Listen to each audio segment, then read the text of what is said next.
is following it. You want to propagate the truth, then you need not make any lecture on truth and publicity. You need not explain how truth is so important and all this. You need not propagate it by this manner. Only manner you have to propagate is by following it.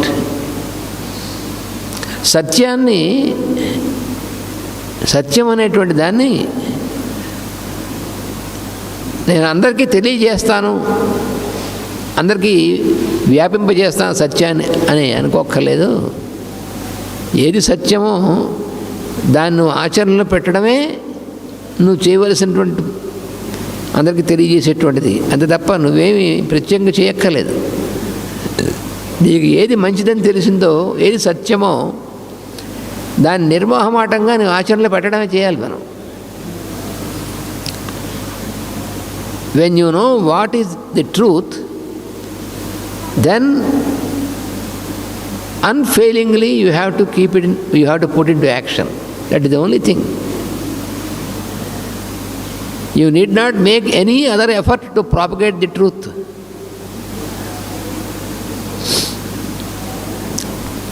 Dharmaraju ఉన్నాడు భారతంలో. ఆయన ఏం చేశాడంటే, ఏదైతే ధర్మమో దాన్ని ఆచరించేవాడు ఆయన.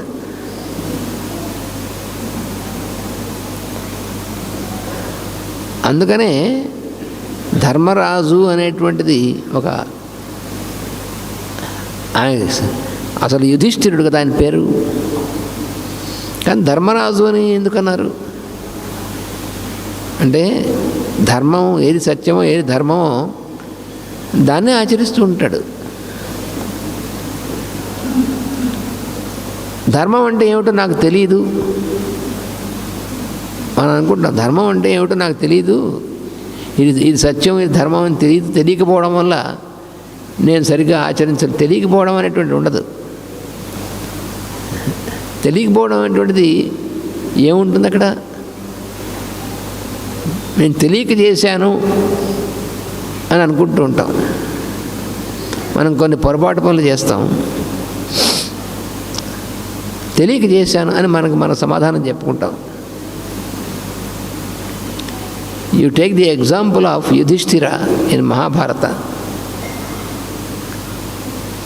Because to know these things, we have to take the examples from such higher beings. So when you observe the action of Yudhishthira, the eldest brother of Pandavas, his action is always according to the truth and law. So it was quite spontaneous and natural for him to act in the lawful and truthful manner in his life. Dharmaraju ఏనాడు కూడా సత్యం ధర్మం అనేటువంటి దాని గురించి ప్రత్యేక ప్రయత్నం చేయక ఆచరణే అదే ఆచరణగా ఉన్నటువంటి వాడు. ఇది ఎలా సాధ్యమవుతుంది అని అంటే,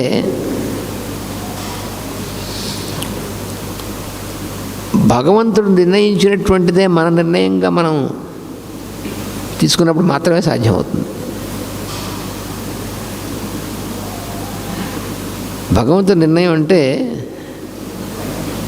అంతర్యామిగా ఉన్నటువంటి వెలుగు యొక్క నిర్ణయం. ఆ నిర్ణయం అనేటువంటిది ఎప్పుడు కూడా అందరి హితముకు సంబంధించి అయి ఉంటుంది తప్ప వ్యక్తిగతమైనటువంటి విధంగా ఉండదు.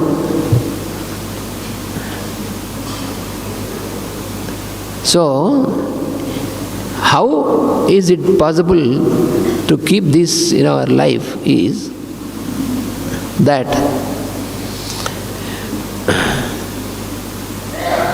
we must know that each decision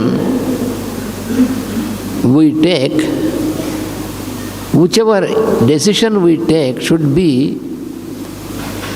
the decision of the Lord of the universe.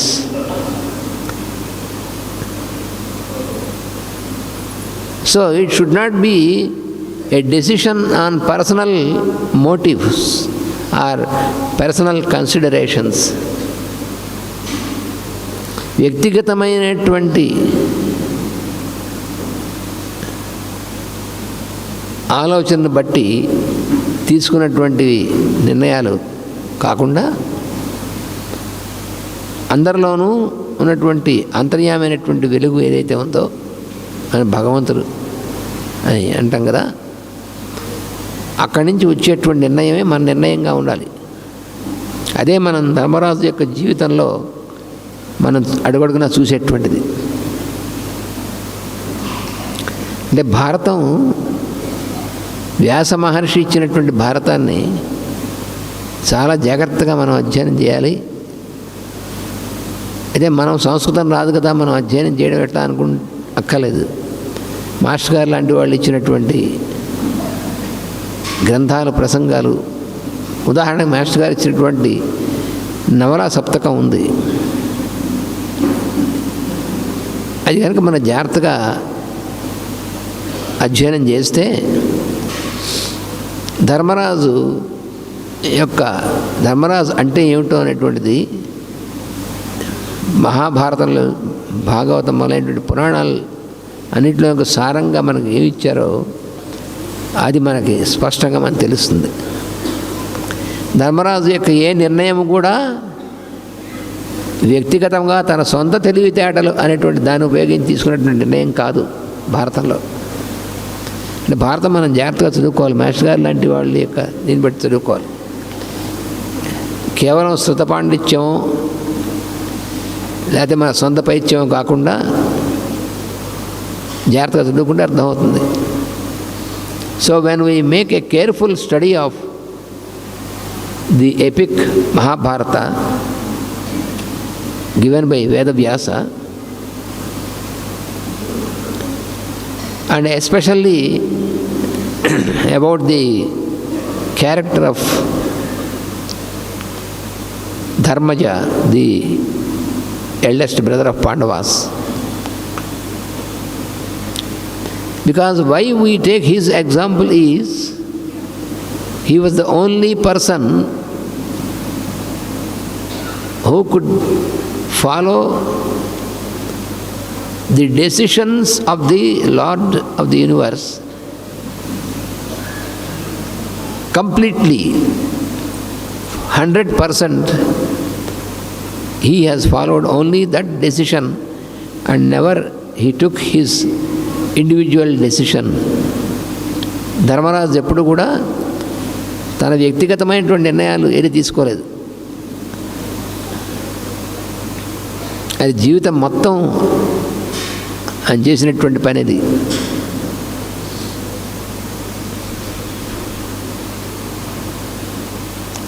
ఇది కనుక మనకు తెలియకపోతే ధర్మరాజు చేసినటువంటివన్నీ ఇవన్నీ కూడా ఏమిటోనండి, దీంట్లో చాలా ధర్మరాజు కూడా చాలా పొరపాట్లు చేశాడు అని అనిపిస్తుంది.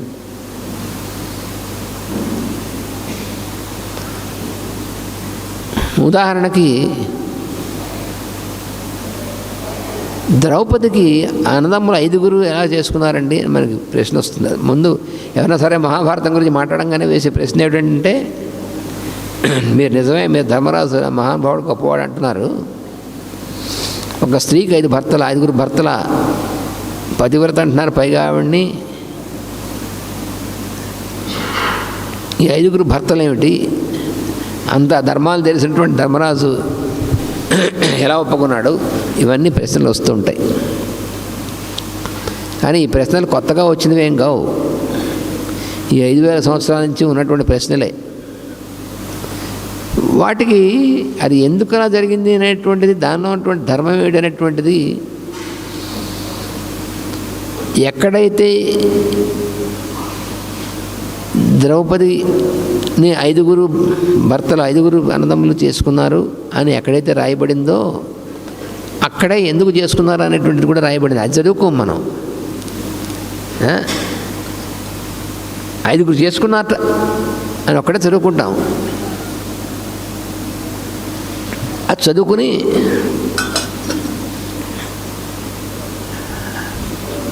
ప్రతి హీనమైనటువంటి చరిత్ర కలిగినటువంటి ఎవరన్నా ఉంటే ఆవిడని పాంచాలి అని పిలుస్తూ ఉంటారు, పాంచాలిని పేరు పెడుతూ ఉంటారు. అది మనం చేసేటువంటి పెద్ద ఘోరమైనటువంటి అపచారం. పుస్తకాలు కూడా రాశారు పైగాను. ద్రౌపది వాటికి అవార్డులు కూడా ఇచ్చారు పైగాను. అంటే మన జాతి ఎంత హీనమైన జాతి మనకే తెలుసు. ద్రౌపది గురించి ఒక పండితుడు అనబడేటువంటి వాడు ద్రౌపది అనేటువంటి పేరుతో అతి హీనంగా ఒక పుస్తకం, ఒక గ్రంథం రాస్తే దానికి దుష్ట సమాసాల వాళ్ళు అవార్డు కూడా ఇచ్చారు. అంటే దుష్ట సమాసం, మాస్టర్ గారిని ఎవరు దుష్ట సమాసం అని, సాహిత్య అకాడమీ మొదలైనటువంటి దుష్ట సమాసాలు, జ్ఞాన ఏదో అలాంటివి సమాసాలు వాళ్ళందరూ వాళ్ళు అవార్డు ఇది అంత గొప్పగా రాశాడని. వాడు రాసింది ఏమిటి, ఆవిడ 5 భర్తలు ఉన్నారని చెప్పి అది ఒకటే 5 భర్తలు ఎందుకు ఏమిటి ఇక్కడ?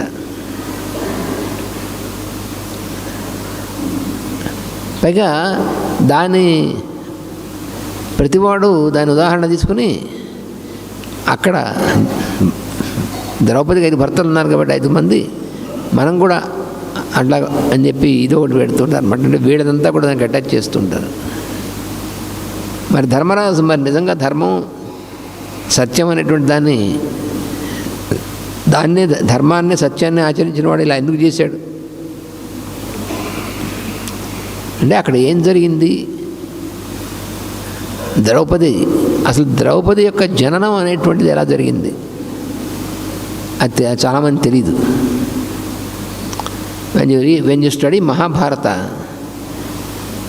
then the most common thing that many people raise a question is, if Yudhishthira is so righteous person following only law and truth, how he allowed himself and his brothers marry one lady and made her the wife of all the 5 brothers? How is it acceptable? By what law? By which law it is acceptable?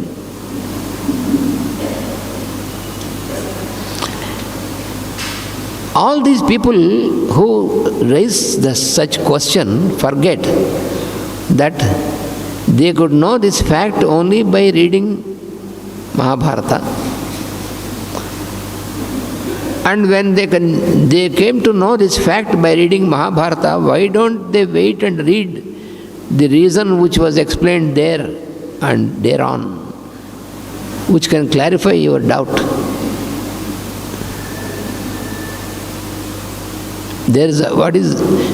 To know this, you must know what is the secret of the birth of Draupadi, who married the 5 brothers.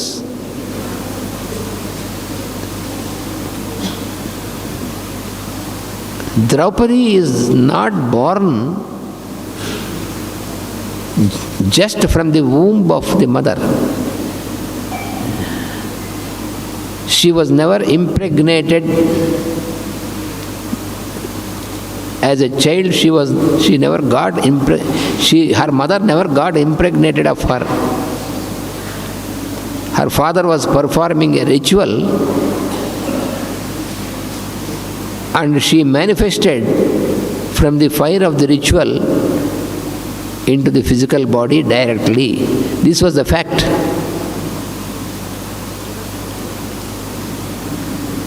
Then how can you apply the normal rules to such a lady who was born like this? Draupadi ఎలా పుట్టిందండి? ఆవిడ తల్లి గర్భంలో పెరిగి, ఆవిడ తల్లి 9 మాసాలు మోసి తల్లి గర్భంలో పెరిగి తల్లి ప్రసవిస్తే వచ్చి పుట్టినటువంటిది కాదు ద్రౌపది. ద్రౌపది కూడా అయోనిజ, అంటే యోని నుంచి పుట్టినటువంటిది కాదు. ఆవిడకి యాజ్ఞసేని అని పేరు. యజ్ఞం నుంచి పుట్టింది ఆవిడ. తండ్రి ద్రౌపదుడు యజ్ఞం చేశాడు. ఆ యజ్ఞం ఎందుకు చేశాడంటే కామ్యకర్మే కావచ్చు. The father of Draupadi he performed a ritual. He performed a ritual with an intention that he should get a daughter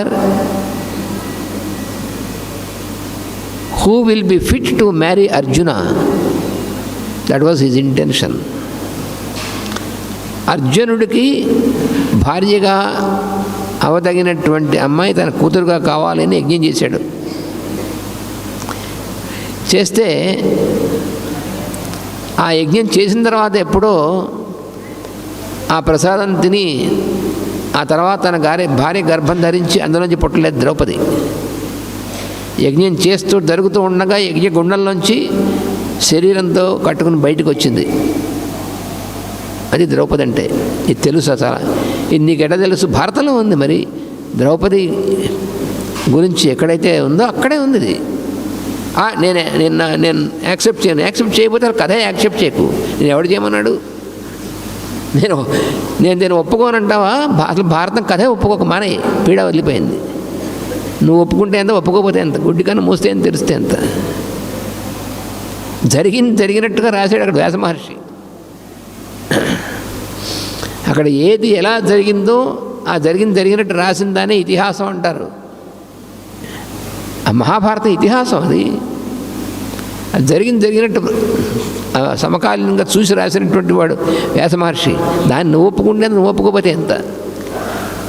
మనలాంటి వాడు కొన్ని వేల మంది ఒప్పుకోపోయినప్పటికీ 5,000 సంవత్సరాల నుంచి కూడా దానికేం చెక్కు చెదరలేదు అనేటువంటి సత్యం కదా. మరి బోళంది మంది బడుద్దాయిలు మేము భారతాన్ని ఒప్పుకోం, తగలబెడతాం. తగలబెట్టినా ఎక్కడికి పోతుంది. రామాయణాన్ని తగలబెడతాం, భారతాన్ని తగలబెడతాం. వీళ్ళు తగలబెట్టింది మాత్రాన ఎక్కడికి పోవు. భారతం, రామాయణం, భాగవతం, వేదాలు ఇవన్నీ కూడా అవి ఎప్పటి నుంచో ఉండేటువంటివి, ఎప్పుడూ ఉండేటువంటిది. అది రికార్డ్స్. అవి మనం ఒక విషయం గుర్తుపెట్టుకోవాలి. ఈ భూమి మీద ఉన్నటువంటి ఈ మొత్తం భౌతికంగా ఉన్నటువంటి రికార్డ్స్ మొత్తం తగలబెట్టామనుకోండి, ఎక్కడికి పోవు. ఎందుకంటే ఇవన్నీ భౌతికమైన కక్షలోకి రాకముందే ముందు రికార్డ్ అయి ఉన్నాయి పై కక్షలో. వీటిని ఆకాశిక్ రికార్డ్స్ అంటారు.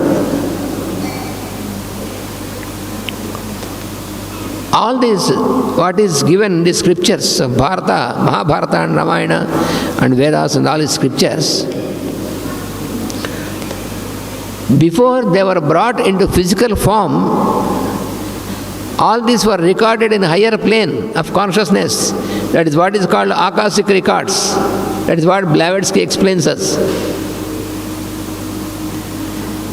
So even if you destroy all the physical books of all these records, nothing will happen, because they are already existing there. Once again they will be copied down into the physical form. Nothing is lost.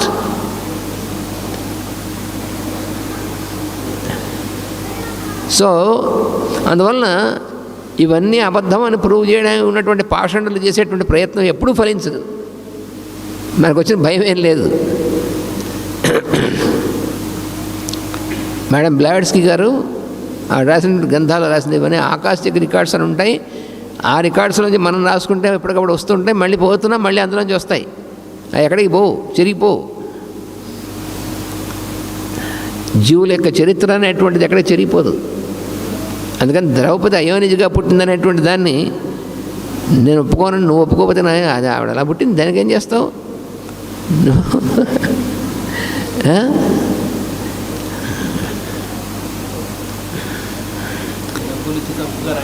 అది కావాలని డబ్బులు ఇచ్చి తప్పుదో పట్టించేట్టుగా రాయించారు. Mesh గారు చెప్పారు. అది రాహుల్ సాంకృత్యాయన్ మొదలైనటువంటి పండితులు ఉన్నారే, వాళ్ళు అమ్ముడుపోయి బోళ్ళని డబ్బులు ఇచ్చి వాళ్ళకి, ఆ డబ్బులకి అమ్ముడుపోయి వాళ్ళు వీటన్నిటినీ కూడా వంకరగా తిప్పి రాశారు. రాసినంత మాత్రాన ఎక్కడికి ఇవ్వవద్దు, ఏం భయపడాల్సిన పని లేదు. మరి వాళ్ళ పేర్లు కూడా చెప్తున్నారు, చెప్తాం తెలుసు కాబట్టి. ఏమి చేయలేరు, వాళ్ళందరూ అమ్ముడు పోయిన వాళ్ళు. ఇంకా ప్రసిద్ధమైన వాళ్ళు కూడా కొంతమంది ఉన్నారు, మాస్టర్ వాళ్ళ పేర్లని చెప్పారు. వాళ్ళందరూ ఎలా అమ్ముడుపోయారు కూడా, మన సంస్కృతి గురించి వక్రంగా రాసినటువంటి వాళ్ళు. మాస్టర్ గారు సింహం, ఆయన మొత్తం విషయాలను తెలుసు ఆయనకి. ఒక వివేకానందుడు కానీ, ఇవాళ వివేకానంద జయంతి జనవరి 12వ తేదీ. అలా వివేకానందుడు, మాస్టర్ గారు వీళ్ళందరూ కూడా సింహాలు. వాళ్ళు ఎప్పుడు భయపడలేరు సత్యాన్ని బయటికి వెల్లడించడానికి. అందుకని ద్రౌపది అయోనిజ, ఆవిడ అగ్నిగుండం నుంచి దివ్యమైనటువంటి శరీరంతో బయటకు వచ్చినందుకని ఆవిడ యొక్క శరీరం కేవలం భౌతికమైనటువంటి మనలాంటి భౌతికమైనటువంటి శరీరం మాత్రమే కాదు, ఇలాగే ఉంటుంది మనలాగా, కానీ ఒక దివ్యమైనటువంటి దీంతో వచ్చినటువంటి ఆవిడ. మరి పాండవులు వాళ్ళ జననం ఎలా జరిగింది అది కూడా మన అందులోనే ఉంది కదా. కుంతీదేవి చేసినటువంటి దేవతల యొక్క మంత్రోపాసన అనేటువంటి దాని ద్వారా, ఆ ఉపాసన ఫలితంగా ఆయా దేవతలు ఆయన భర్త గారిని ఆవేశించి, ఆ భర్త గారి ద్వారా ఆ సంతానం 5 కూడా చేశారు. అది కూడా మనకు తెలుసు. అంటే ఇప్పుడున్నటువంటి మానవ జాతికి ఆ స్థాయి లేదు కాబట్టి ఎప్పటికీ అలా ఉంటుంది అనుకోకూడదు. అది ఎప్పుడైనా సరే ఆ దివ్యమైనటువంటి జరిగేటువంటివి ఎప్పుడు జరుగుతాయి. అది మనం తెలుసుకుని దాన్ని చేస్తే మనకి అప్పుడు అందులో ఉన్నటువంటి కీస్ తెలుస్తాయి. ఇంతకీ ఆమె ఎవరు అని అంటే, జగన్మాత అయినటువంటి అమ్మవారి యొక్క సమ్మోహన శక్తి ఏదైతే ఉందో ఆ శక్తే ద్రౌపదిగా యజ్ఞగుండం నుంచి ఆవిర్భవించింది అని స్పష్టంగా ఇవ్వబడింది.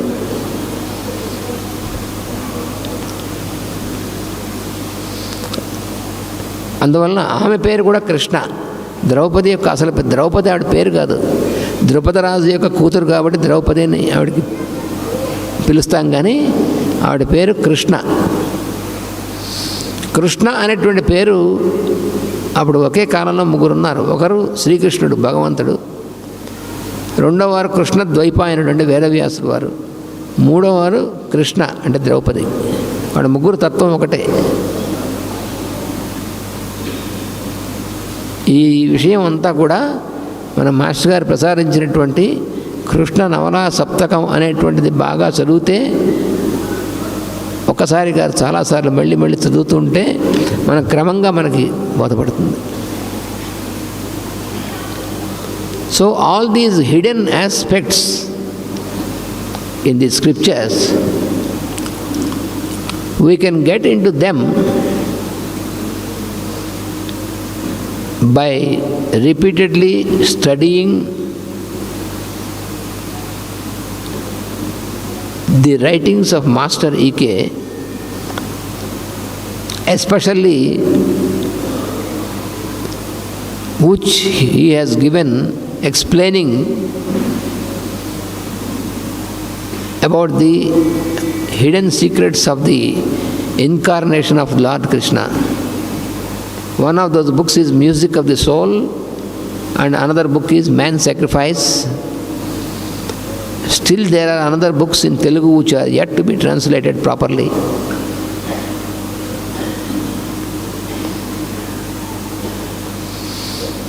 In these books, Master has given the essence from all the scriptures with all the facts and details about the descent of the Lord.